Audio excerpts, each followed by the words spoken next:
Hello everyone, আসসালামু আলাইকুম। সবার কি অবস্থা, কেমন আছেন? এই ভিডিওটা ছিল গতকালকের বিকেলে ওয়েদারটা অনেক বেশি সুন্দর ছিল, তাই ক্যামেরা বন্দি করেছি। আর সকালের দিকে নাস্তা করার পরে আমি আর আমার কাকাতো বোনে একদম গাছ থেকে আরমুজ পেড়ে খেলাম। এই ফলটা কে কে চেনেন? খেতে কিন্তু বেশ সুস্বাদু, একদম তরমুজের মতোই, একটু পানসে পানসে, বাট খেতে অনেক বেশি পছন্দ করি। এখানে গাছে কিছুটা জাম্বুরা হয়েছে, পেঁপে হয়েছে, সেটাও একটু শেয়ার করলাম। তো সকালে নাস্তা করে একটু ঘুরে আসলাম, এসে দেখি রান্নার আয়োজন হয়ে গেছে।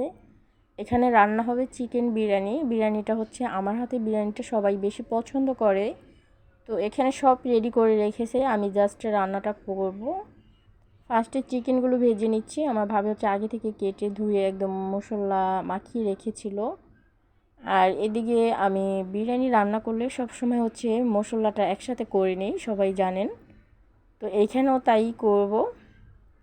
ফার্স্টে টক দই, বাদাম বাটা, 1 চামচ গরম মশলা গুঁড়ো, টেস্টিং সল্ট, লবণ, আর বিরিয়ানি মশলা, একটু মরিচের গুঁড়ো, লেবুর রস, আর আদা রসুন পেস্ট, সব কিছু দিয়ে ভালো করে মিশিয়ে নেব। আমি টমেটো সসও দিই, তো এখানে নাই, করার কিছু নাই, যা আছে সেটা দিয়ে রান্না করব। লাকড়ি চুলায় একদমই সিম্পলভাবে রান্না করব। চিকেনগুলো খুব ভালো করে ফ্রাই করে নিচ্ছি, একদমই মচমচে করে, দেখতে পারছেন। ফার্স্টে আমি কিছু চিকেন ফ্রাই করে নিয়েছি, বাকিটা এখন দিয়ে দিয়েছি। আসলে আমার হাতে রান্নাটা আমার ভাই, আমার আব্বু, ভাবি, আমার মা সবাই খুব বেশি পছন্দ করে। তো গরম পানি করে রেখে দিয়েছি। এখন যে চিকেন ভাজার তেলটা ছিল সেটা আর কিছু তেল অ্যাড করে এখানে দারচিনি, এলাচ, তেজপাতা, পেঁয়াজ কুচি দিয়ে একটু ব্রাউন করে ভেজে নিয়ে যে মশলাটা বানিয়ে রেখেছিলাম মশলাটা পুরোটা দিয়ে দিলাম, দিয়ে ভালো করে কষিয়ে নেব। আর চিকেনটা কিন্তু আমি খুব ভালো করে ভেজে নিয়েছি, একদমই পুরোপুরি মচমচে করে ভেজে নিয়েছি। তো মশলাটা এরকমভাবে কষাচ্ছি যাতে যতক্ষণ পর্যন্ত তেল থেকে মশলাটা আলাদা না হচ্ছে ততক্ষণ পর্যন্ত কষাবো। তেলটা উপরে উঠে গেলে এক এক করে সব দিয়ে দিব। তো তেলটা উপরে উঠে গেছে, চিকেন ও চাল একসাথে দিয়ে দিলাম। অনেকে চিকেনটা আগে একটু কষিয়ে নেয়, বাট আজকে আমি সেটা করলাম না। চিকেন আর চাল একসাথে দিয়ে দিলাম, কারণ চিকেনটা আমি খুব ভালো করে ভেজে নিয়েছি, সেটার জন্য। চালটা দেওয়ার পরে অন্তত 10 থেকে 15 মিনিটের মতো চালটা ভেজে নিতে হবে, তাহলে বিরিয়ানিটা ঝরঝরে হবে।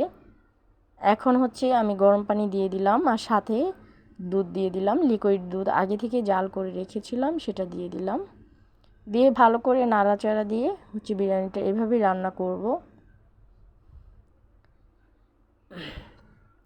এখন জাস্ট বিরিয়ানিটা একটু পানিটা শুকালে ঢাকা দিয়ে সিদ্ধ হওয়ার পালা। আসলে এই চুলাটা রান্না করতে আমার কোনো রকম সমস্যা হয় না, আর বিশেষ করে সব কিছু কাটা ধোয়া রেডি পাই, তো সেটার জন্য আরও সমস্যা হয় না। তো ফাইনালি বিরিয়ানিটা হয়ে যাচ্ছে। এখন একটু ঝোলটা, পানিটা শুকালে ঢাকা দিয়ে দিব, তাহলেই হয়ে যাবে। এই চুলায় রান্না করতে আমার সত্যি অনেক ভালো লাগে। তো রান্না ওদিকে আমি আর দেখাতে পারলাম না, আমি চলে গিয়েছিলাম আমার একটা কাকির বাড়িতে। তো এদিকে বিকেলের টাইমে একটু বের হয়েছিলাম আমার কাকাতো বোনের সাথে।